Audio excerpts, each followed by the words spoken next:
We're here in Nashville, Tennessee. This is the skyline view from the second Airbnb property out of the 7 that we own and operate. And it is one of our top producing properties, and it is one of the smallest. This is a 2-bedroom townhome, technically a condo on paper. And last year in 2022, it did $142,000 in gross rents. And after all of the mortgage payments and expenses throughout the year, we netted $78,000 in cash flow. Let's have a look inside.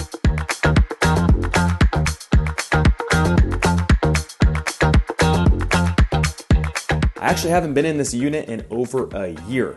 We just happened to be in town, so I thought I'd stop by, film some content, and show you guys around. This place we bought fully furnished for $430,000 back in 2020. We put 20% down, and we did replace the couch and added a mural, which I'll show you in a second.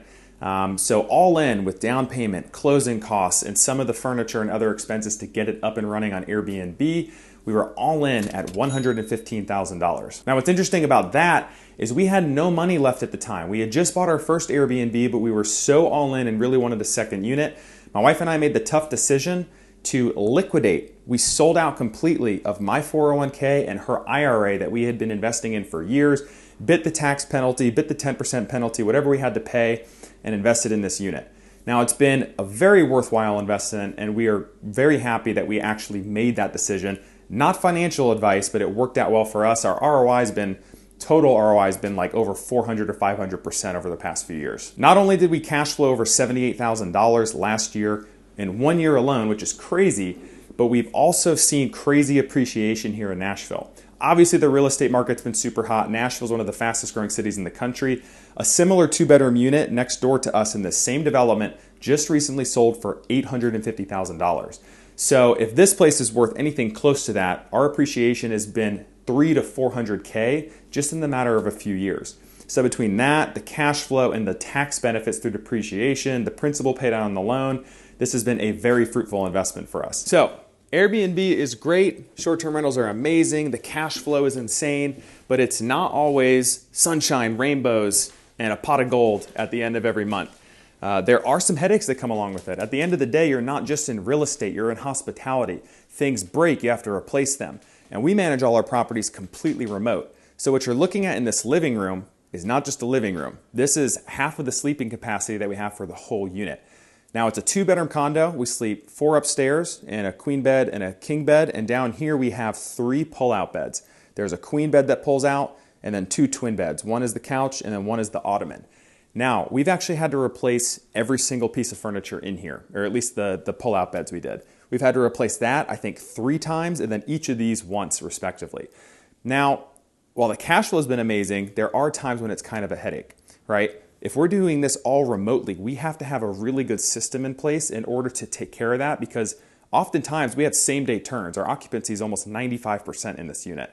So we've had to call handymen, call delivery people, coordinate locally with our cleaners, and make sure that the logistics to get the broken piece of furniture out and the new piece of furniture in, and also charge the guest if it was their fault for the damage, all in a matter of just a few hours to make sure we have a seamless operation. Now, while in this unit, we go for maximizing occupancy, I'll tell you why that's important for this unit, but not always the case. The reason we maximize occupancy in this little condo is because of the location and proximity to downtown. People visit Nashville not for an amazing luxury experience necessarily. They come visit Nashville for most likely a special occasion, and every single person wants to go downtown and party on Broadway, listen to the live music, and go out to restaurants and coffee shops and all the fun stuff that the city has to offer. This unit is half a mile to Broadway Street, which is the main street where all the honky tonks are. So instead of doing like a higher end, maybe having more amenities in the unit, we wanted to maximize occupancy, because typically people traveling in bigger groups, like groups of friends, they're spending money on Broadway. So the more people they can squeeze into one place, the less expensive it is per person in that group. So what's great about this unit, it's actually the only unit we've ever bought that was furnished and turnkey. This place was an operating Airbnb for several years before we bought it. In 2018, 2019, they did like $75,000 and $80,000 gross revenue. They had already done some awesome stuff like this accent wall, and the only thing that we did was replace one of the couches, and we paid to have this mural installed. We do like to have, an X factor or a wow factor in every property that we have. So we had a local mural artist do this, which, you know, it kind of looks like you're looking out a window onto Broadway Street, kind of creates a little photo moment for people. So it's just one extra thing that makes this unit just slightly more attractive than the ones around us. So this room, we have a king bed, and the only other adjustment that we made up here is we took down, they had like a weird guitar hanging above the bed. It didn't look very good. Took that off and just added some wallpaper to have an accent wall. Other than that, pretty standard room. And people do like to cram in this place. It only has 1.5 bathrooms and 1 shower total. So 8 people sharing 1 shower. Little stiff for a weekend, but again, people aren't renting it for the amenities. They're renting it for the proximity to downtown. All this was already done, kind of remodeled before we bought it, so it was very turnkey for us. Super simple room here again. Nice headboard, a little desk for people to kind of add that office or workspace that Airbnb looks to provide as an amenity. If you guys want to start your real estate journey and journey on Airbnb, let me leave you with a couple pieces of advice that I wish I knew when I first got started. Number one, there's so much information and data out there on the internet. Make sure to leverage it so you can make smarter investment decisions. I will say that using sites like AirDNA and even just going on Airbnb and Vrbo, the websites themselves, you can look at existing properties. You can see what they're charging per night. You can see how often they're getting booked, what their occupancy rate is. One thing that really helped me pick locations like this to be a top performing property is looking at the top property section on AirDNA. What you can do here is you can use filters to look at 2-bedroom properties that accommodate 6 to 8 guests, however specific you want to get with it, and then you can see where on a map those properties are located. Typically what you'll find in any city or vacation market, the top performing properties are typically clustered in like 1, 2, or 3 pockets of an area.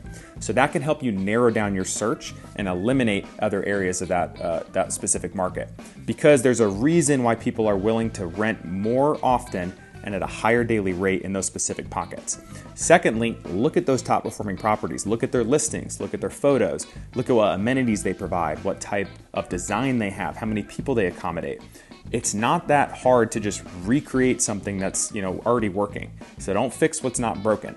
So just replicate what they're doing, add some special sauce, whether it's a mural, something that you can make your property unique and stand out from theirs, and you guys will do quite well on Airbnb.